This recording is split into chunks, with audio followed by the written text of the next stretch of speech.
How goes it, my friend? Hey, glad to be back another week talking ball. And yeah, just like I said, glad to be here talking football with you.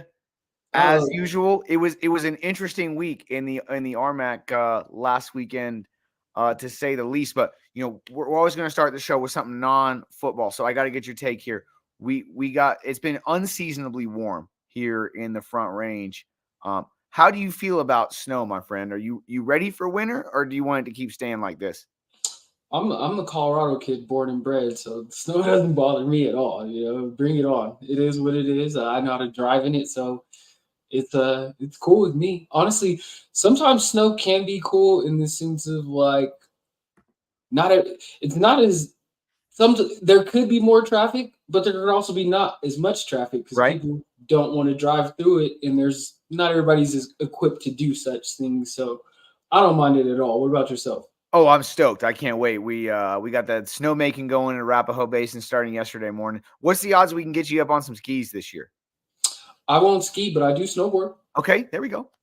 We Yeah, got to get after it at some point. yeah, I'm down. I'm Well, down. let's Let me let's know. go ahead and get after it. Talking some ball. So, big game in Mesa this weekend. Let's run the footage. Awesome, awesome. So starts off with the one and only Jason Tommy coming up with a big interception. Mind you, Max McLeod had scored a touchdown before this. Went ahead of Brody Oliver on the all-time receiving yards list. Yep. But you see Mesa's defense getting it going. Another turnover here, another interception. You got Cass Bradley on the breakup doing the little bit of handcuffs there. Noah Uh, Williams, 33, with the interception before, and then Colin Sturr and company really got after Evan Foster all day. So, this defense deserves a huge tip of the cap. And then, offense coming up big in the second half. Shut out in the first half. They had us in the first half. Not gonna lie. If you're the Mavericks, but what an effort by your guys. Oh yeah, just a big team effort. This play, this 2 point conversion that was by Logan DeArmond, a former Mines guy. Just they had big ones in this game and they showed it. They came to play a Cage Street with the strip there, and That was the Mesa game sealing play. Mesa they come out with the win. Mines had a chance to drive and go ahead in the ball game, but Mesa got that strip sack as you saw there, and man, they bring the Nikos Cup back to Grand Junction for the first time since 2021. Big time performance by the Mavs. We had seen Mines kind of struggle a little bit on the road so far this season, and it finally kind of bit him in the butt, so to speak. What's your take on the game and what you saw this weekend? Yeah, I mean, I got to sit down with Pete Serbic today.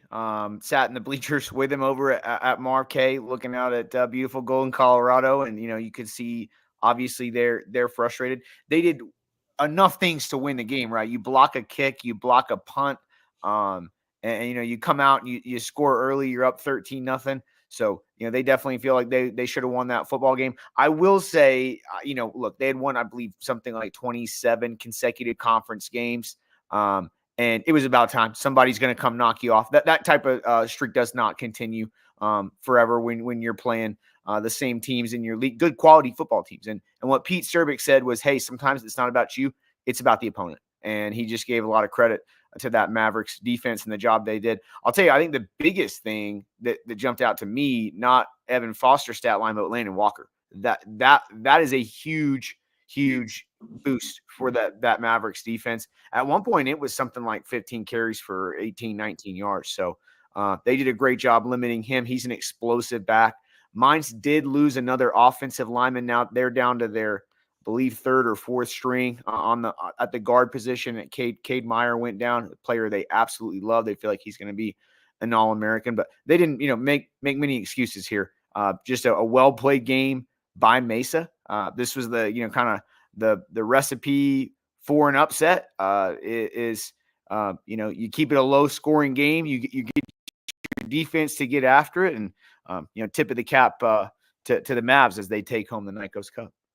Yeah, I want to give a big shout out to Liu Amade for Mesa. he doesn't have the greatest stat line, only 159 yards. He threw an interception, but he did all of that work in the fourth quarter. This was a 13-0 ball game heading into the fourth, and 2 scoring drives against a Mines defense that, Mesa scored 14 points. It's not like they got boat raced for the game. They forced a turnover of their own. So I want to give a big shout out to him. And then, the Mavericks defense as a whole, but specifically the secondary. I don't want to sound like just a DB guy, but in their 2 matchups against 2 super high-powered receiving cores, Reggie Retzlaff had 2 receptions for 6 yards against Mesa. Great defensive, great secondary effort. I think they held Larson to like 150 passing yards that day. And then this against Evan Foster, coming off of a game where he went for like four plus and 6 touchdowns last week against Black Hills. Right. So this secondary truly is one of the best in the nation, bar none. That may sound a little crazy, but pull the stats. They're giving up only like 120 yards through the air. They're coming up with turnovers. And then Colin Sturr, man, RMAC Defensive Player of the Week, 2.5 sacks. That front 7, like you said, Landon Walker being held to 41 yards. I'm guessing that yards per carry is around 3 or 2 yards per carry. That's big time.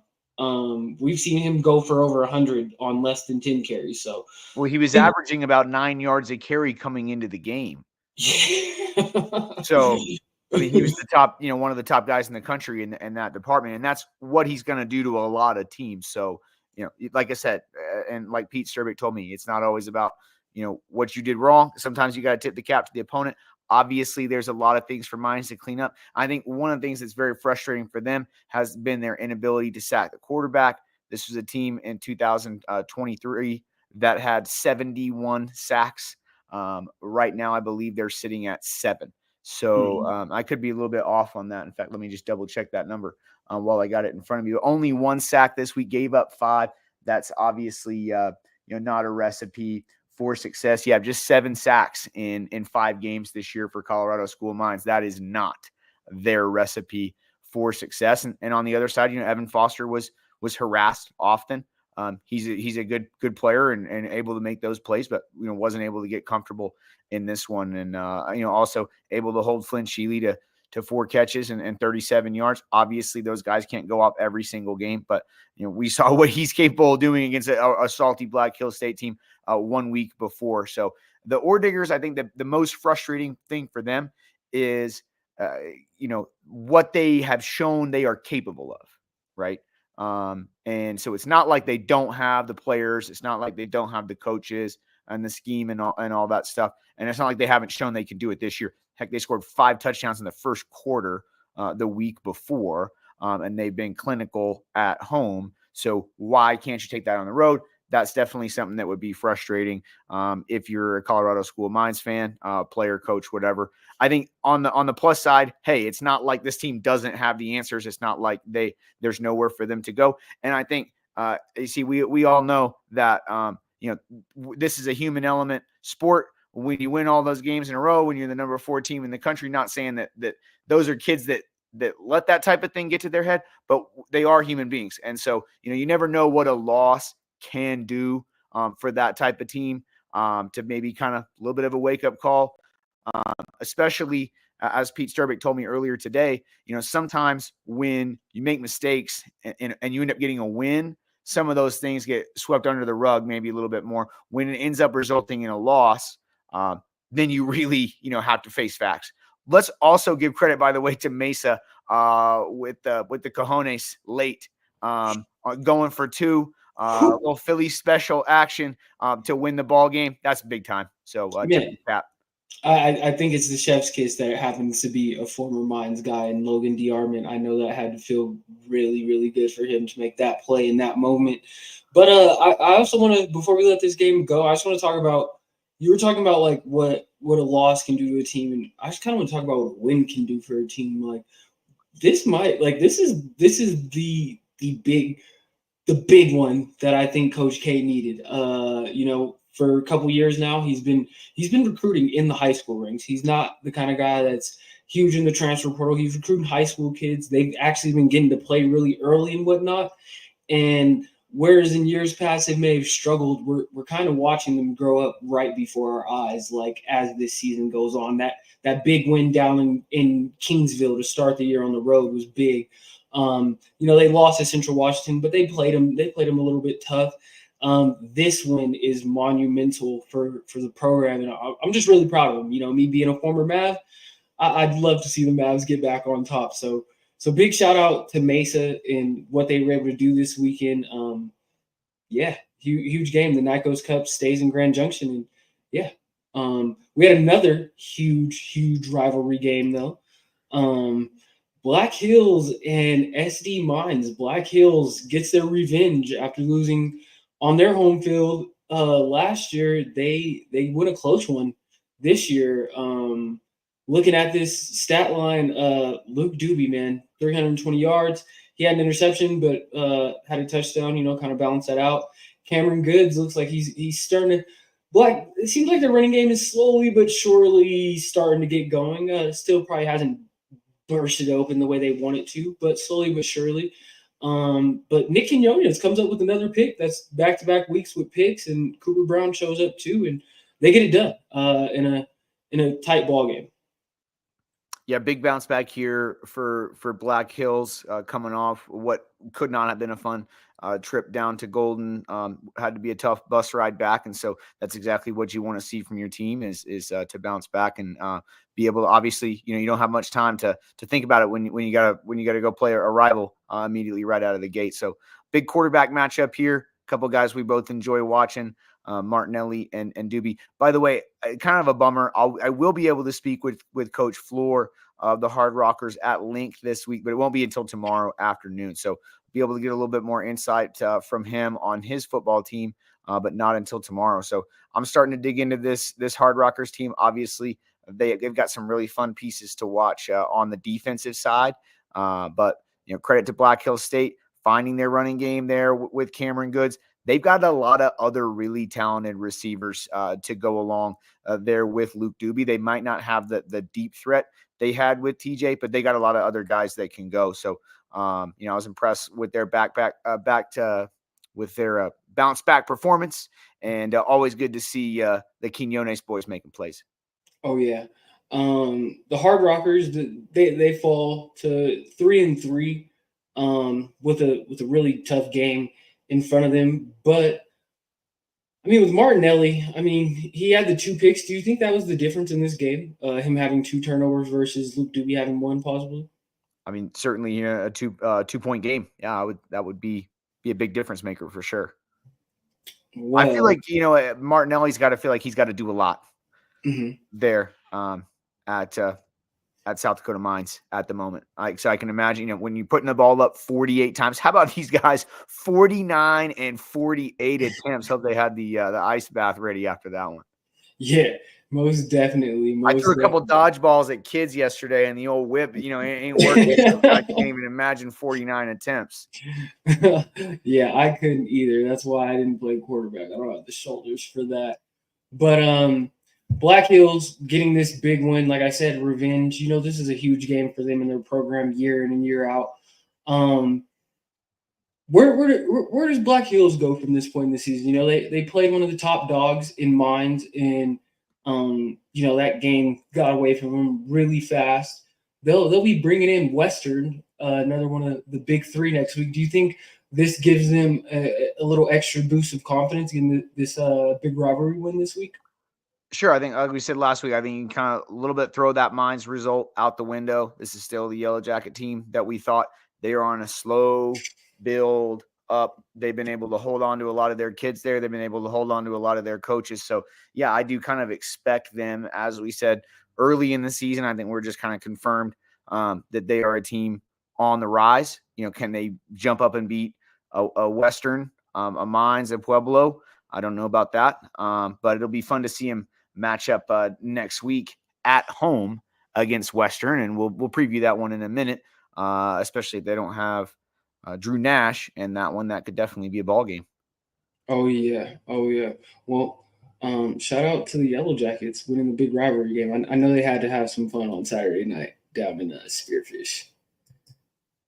We had New Mexico Highlands come on over to Southern Colorado, take on CSU Pueblo. CSU Pueblo had a lot of guys out this week that a lot of guys that we're used to seeing that didn't play in this ball game, but it was really it was of no consequence. Pueblo, as you see, that first quarter, Highlands actually, I was at this game. Highlands actually had driven it down into the red zone. They just didn't come up with a score. But the first quarter was relatively close, only down one score. But then you see that second quarter, Pueblo just exploded 39 points in a quarter. That is really explosive. You don't see that offense. very often. Yeah, you don't see it, and it wasn't just offense. They had some special teams tricked in there. They had the special teams player of the week. He returned a really long punt, had to be like 80 plus yards. Pueblo, they're just rolling right now. You know what I mean? They really showed their depth this week, in my opinion. Yeah. Hey, as you can see on this stat line, there's some guys that are regulars. Howard Russell, of course, but Roman Fuller coming in at quarterback. Stephen Crowell not having an incompletion.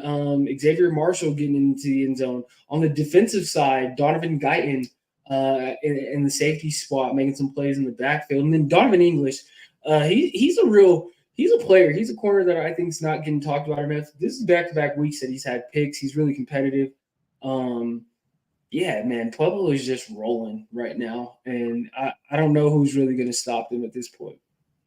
Yeah, interested to see them play Western. Interested to see them play Colorado School of Mines. I think we know, is this a paper tiger? No, they played Grand Valley State. They hung tough with them, and then they've obliterated everybody else that they played. And that's what good football teams do, is they beat the teams they're supposed to beat.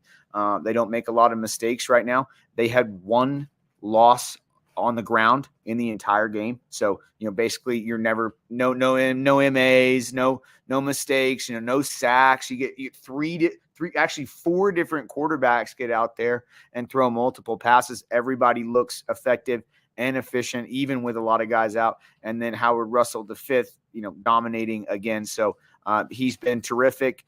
This is a team that's rolling right now. I want to take a look at their schedule here going forward for Pueblo, because right now they are much better than the competition. If they're better than you, look out. You're probably going to get a 50 burger dropped on your noggin. They'll be playing Black Hills State after the Fort Lewis game, and then back to back they're at Western, they're home against Mines. So that's really going to be the point of their season. That's going to be the make or break. And until then, fun to watch them play ball. On the other side, Highlands, they fall to 0-5, but me having seen them in person for the first time this season, and there's no quitting that team. I think that box score indicates that 6, 8, 14. It didn't matter how much they were down by. They were out there playing to every whistle, and you have to respect that. I got a lot of respect for them and them not quitting and imploding. I'm really hoping that they get a win. Joey Cave, he's really fun to watch too, man. He can run around. He's a little jitterbug out there. So hopefully Highlands can get things rolling, but tough week against them versus Pueblo. Tough week for Adams, man. 52 points. Chadron explodes. Gets the big win at home. DJ Ralph back in the lineup, the guy that they were counting on coming in this season. He got hurt pretty early in game one, but is this what the Chadron team was supposed to have looked like all year, Miles? I mean, certainly you bring in a Division I quarterback. You have a guy like Tommy Thomas go down, DJ Ralph goes down. Yeah, they were going to be probably a better football team than they are now. Adams State, at the moment, they're 10th in offense in the league out of 10 teams. They're 10th in defense in the league out of 10 teams. So, hopefully they can be a little bit more competitive going forward. I do like this Eagles team when Jake Marshall, he's that 18, 20 carry type of guy. That's kind of their identity. But maybe that's not the case with DJ Ralph back in the mix. And then we know their defense is talented. They got some game wreckers. That defensive line bullies people, and that's their recipe for success. a bummer for them that they started the season 1-3 when obviously it looks like DJ Ralph is very talented. A lot of hype about him coming in, San Diego State transfer. So hopefully they can get on a roll here, and they might be the type of team that you can say, hey, you don't want to play them late in the year. And they've already shown what they can do against the Colorado School of Mines, on defense. And so they're definitely impressive, and it would be a team to look out for here down the stretch. Mm-hmm. On the other end for Adams, man, back-to-back weeks giving up 50-plus points. I think it was 66 versus Pueblo and 52 versus Chadron. Really struggling on the defensive end, and offensively not really generating much either, like 45 yards passing. What do you think? What do you think the Grizzlies need to do to maybe just reinvigorate the program? Like, is it a quarterback change? Is it maybe trying a new offense? I don't know. Like, what can Adams do, in your opinion, to get things going? Yeah, like we said, we're definitely a fan of Coach Harrison, guy that played the game at a super high level. He actually broke my heart once. I was a student at Texas A&M. His Missouri Tigers came in, beat me. My mom was there, and I didn't act. I was not happy after that football game. Sorry, Mom. But anyway, they lost a lot of talent last year in the portal. So they just need to get their new guys in there and hopefully start to kind of rebuild with what they have now. But tough when you do get some talented players and they hit the portal. So I don't really have that answer for you. I'm sure Coach Harrison's looking for that answer as well. Well, like we said, a big win for Chadron, and they seem to be trending upwards, so to speak. Definitely. Actually, I almost forgot, but we have some video from this one. We're going to start with the Josiah to Josiah connection. As you mentioned earlier, Drew Nash, he didn't suit up. He didn't play in this one. But Western rolled anyways. Josiah Roy showing off the dual threat ability, pretty similar to Drew Nash here. The defense, per usual, just all over the place, making Stonewalker's life a living hell. But Bryce Vass, Western showing the depth, kind of similar to Pueblo, guys that we're not used to seeing play, getting in and making plays. Look at Bryce Vass showing off the running ability and the ability to catch out of the backfield. He's a really exciting guy to watch and have. Special teams, it's always all three phases with the Mountaineers. It's never just offense or defense. They hit you in waves. And Royce Powell, man, the past 2 weeks he's been going crazy. I want to say last week it was 3 touchdowns. This week over 100 yards. And then you end it with Josiah, the Josiah to Josiah connection again. Western is rolling right now, just the same way we're kind of describing Pueblo. I think a lot of those same trends apply to Western. They're rolling, and it doesn't look like they're going to be stopped right now, from my estimation at least. Right, and I'm kind of the same thing I said about Pueblo. Great to see them go out and do this. This is what they should be doing against teams that they're better than. And what it's going to come down to for Western is going to be at Colorado School of Mines, and at home against CSU Pueblo. Those are going to be season makers or breakers for this team. Obviously this program is really good right now. They're really deep. They play no nonsense football. Really nice to see your backup quarterback come in, go 24 out of 30. As we've said, they just consistently grind teams down, and now they are in the top 10 in the country as well. So that's got to feel good out there in Gunnison to look at yourself 5-0, top 10. Kind of right where you want to be. And this is 2 years in a row that they're presenting themselves as a top team in the country and a real threat to not just win this league, but do a lot of damage in the postseason as well. Fort Lewis on the other end, Stone Walker gets, held in check, so to speak. But I wouldn't, if I was Fort Lewis, I wouldn't take this too hardly. Western is like you just mentioned, a top 10 team in the country. This is kind of the result we expected, but I'm still a huge fan of the Skyhawks and what they got going on up in Durango right now. For sure. Yeah, when you start a freshman quarterback, obviously you're going to have those ups and downs. There's a handful of games on their schedule where they're going to be overmatched right now by the Orediggers, by the Mountaineers, by the Thunderwolves. So it's, those games, this is probably what it's going to look like still for right now, but they're putting in the building blocks down there in that program. And there's going to be some bumps in the road still here for Fort Lewis. They're going to have a good chance to get a conference win. It's just not going to be against the heavy hitters. Hey man, you never know, dude. This was upset city this past weekend. You never know. True. Any given Saturday. We talked about it, and we'll talk about it in the preview. Back in 2014, when CSU Pueblo went 14-1, that one loss happened to come in a city called Durango. Mm-hmm. So you never know. It could be dangerous. Speaking of next week, great segue, Miles. We got next week's slate of games. I take a look at this. The big one on my radar that jumps out at me is Western. Western taking the long road trip up to Spearfish to play Black Hills. Black Hills coming off that win. What's your game of the week? Is it the Battle of the Mines? Certainly, that's the game that I'll be on. We'll have Keenan Dixon on the call with me. They're at noon on Saturday. So, like I said, I'm excited to chat with Coach Floor tomorrow. That's really where I thrive, is really learning about these football teams when I get to call their games and really dive in and get to know the kids and the stories and the coaches and all that type of stuff. So, yeah, I'm certainly interested in that one. Colorado School Mines has been fantastic at home. I mean, as good as you can look, basically, at home, and they have not been good on the road so far. So if you're South Dakota Mines, like you said, this is probably bad timing to play a team like Colorado School Mines after another wake-up call. Not that they really needed that after a couple other games where they struggled, but hey, they've been really good at home.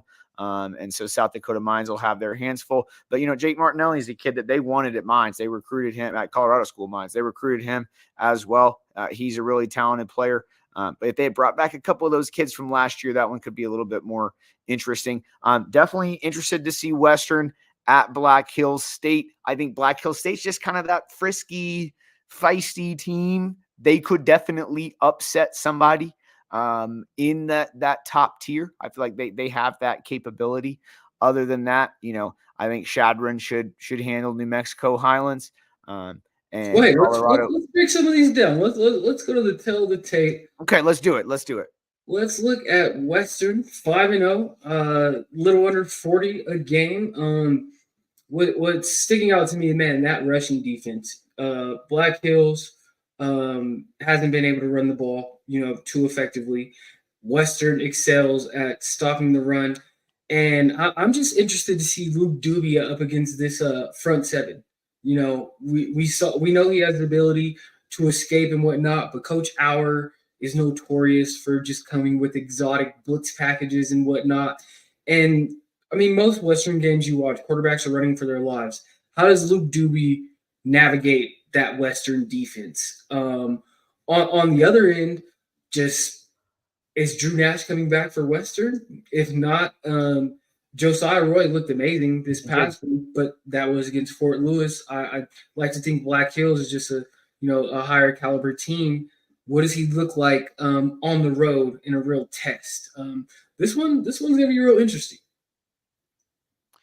Yeah, I agree. I think Black Hills State can definitely keep it close.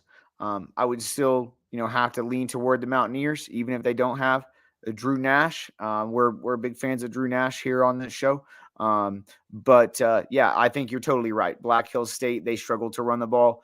Western Colorado, I'm sure they're going to want to come in and say, hey, we're going to give them nothing in the running game, and we're going to make this quarterback beat us, especially without his favorite target. Like I said, I think there's a lot of respect around the league for the passing game of Black Hills State and Luke Doobie. He's a terrific athlete. Once you get to see him in person, he's nice. He's a nice looking athlete back there at quarterback, and definitely has the skills to pull off this kind of upset. It's going to take a big effort from him and from them. And obviously, I think we sleep on the offense of Western Colorado as well.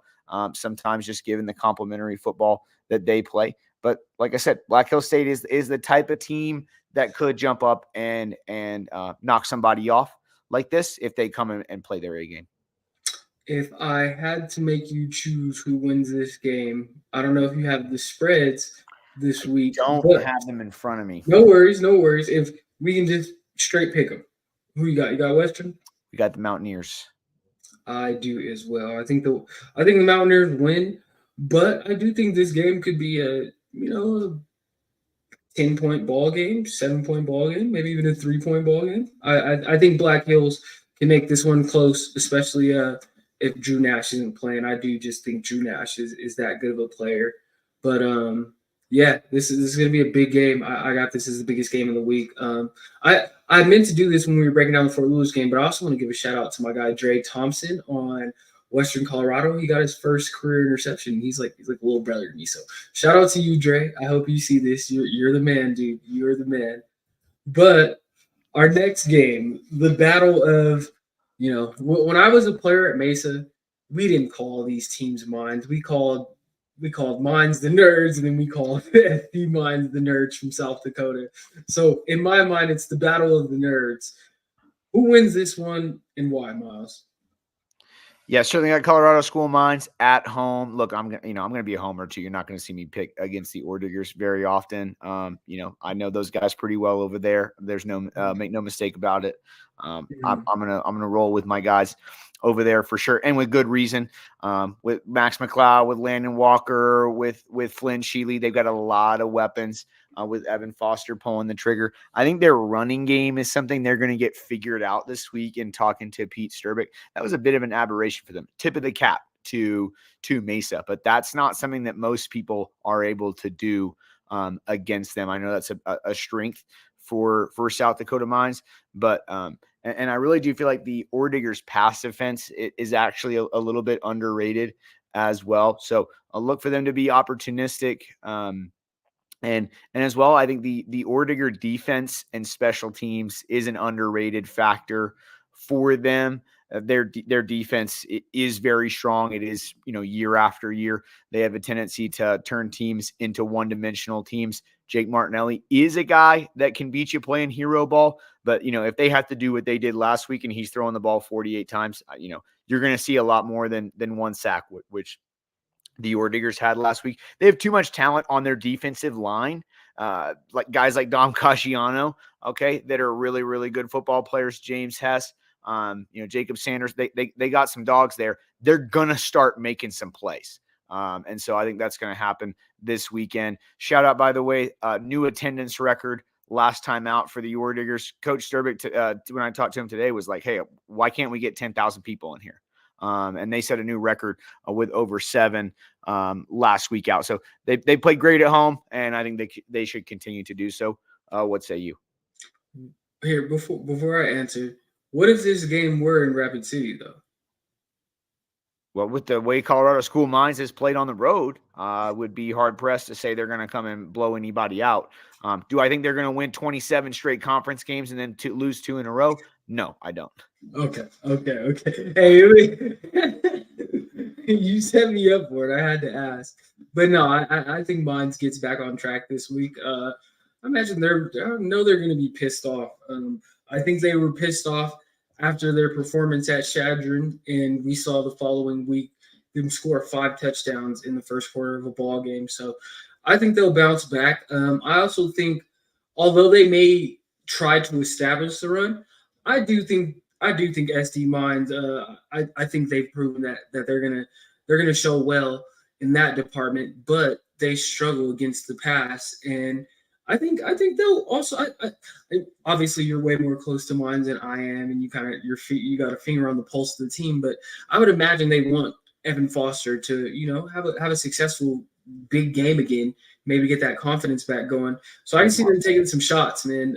SD Mines has been prone to getting beat over the top, so I could see Max McLeod and Flynn having some huge games. I will say this: South Dakota Mines' front line on defense is big time, and right now, that's not Evan Foster. I think last week struggled a lot more because of protection than maybe Evan Foster misreading the defense or not being able to make throws. So that's definitely a way that South Dakota Mines can keep this thing interesting, especially with some of the injuries the Orediggers have had up front. They are now missing 3 of their 5 starting offensive linemen.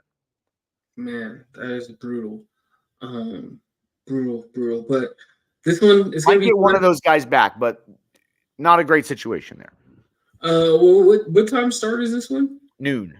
Noon. Ooh, early. Well, we're one of the only east-west facing stadiums in the country. So if they do what they did against West Texas A&M and play the game at 6 p.m., you're going to see guys dropping balls because they're looking right into the sun. So that's why we play at noon.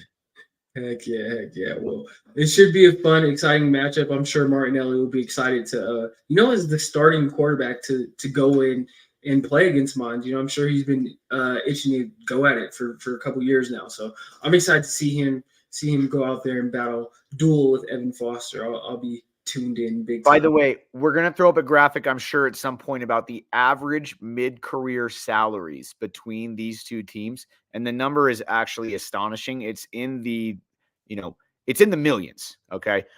So this is one of those games, like the football, dislike the football. You got to respect the kids out there on the field and what they're doing in the classroom, managing their time, all that type of stuff. So great for all these student athletes playing this football game. Do you think there's potential, like with I know SD Mines wasn't always in the conference. I want to say that they came and started playing football in the RMAC in 2016, back when I was playing. But is there potential for this to one day have a cup and be like a rivalry similar to Mesa? I don't see why not. And Mines, like the battle of the Mines schools? Like, one of the things that's unique about this matchup is that, if you're SD Mines, if you're Colorado School Mines, you can't go to a football practice and say, oh, we really like that kid over there playing left defensive end, let's go recruit him. That's not how it works for them, because these kids are in such a narrow field with, it's not even like if you're Northwestern or Harvard. I'm not saying it's the same thing, but those schools can take doctors and lawyers and, guys that want to do all types of different stuff.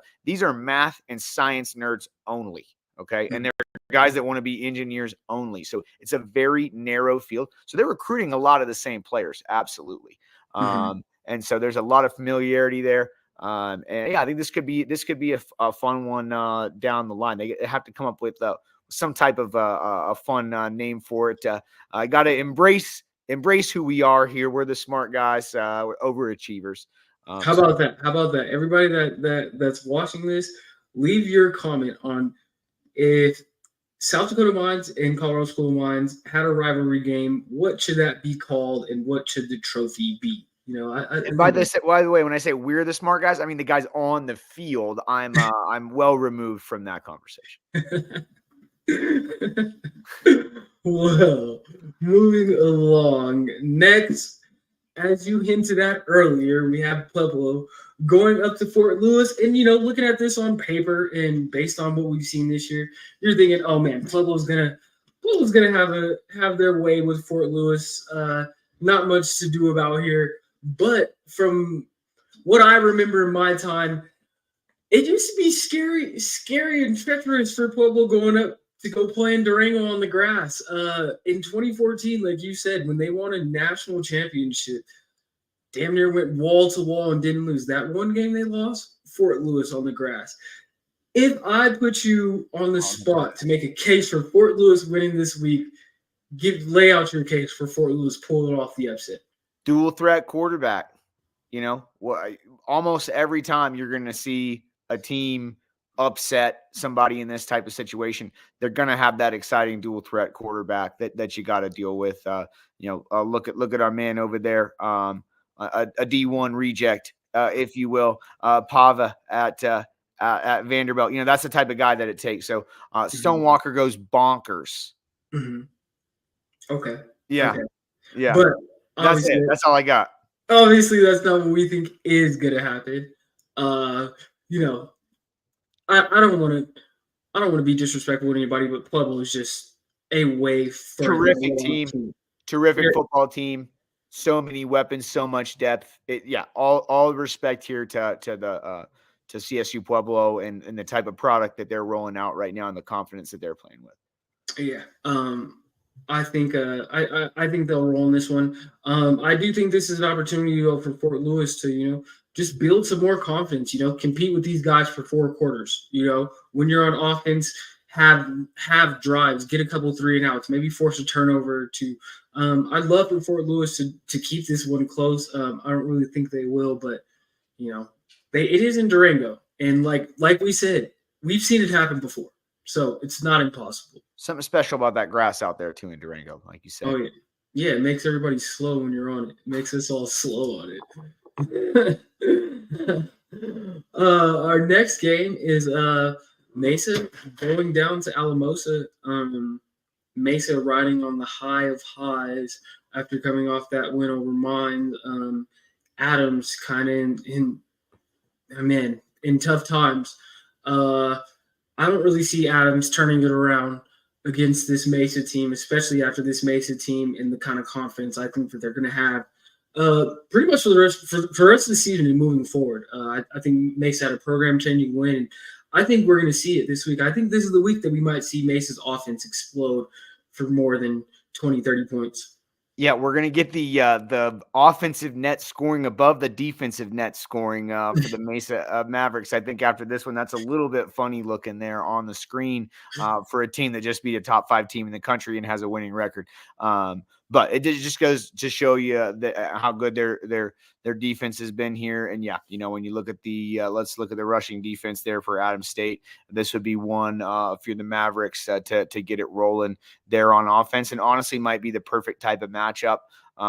If you're playing a Black Hills, a South Dakota Mines, one of those type of teams, hey, you might be on upset watch right after, you're riding high, right?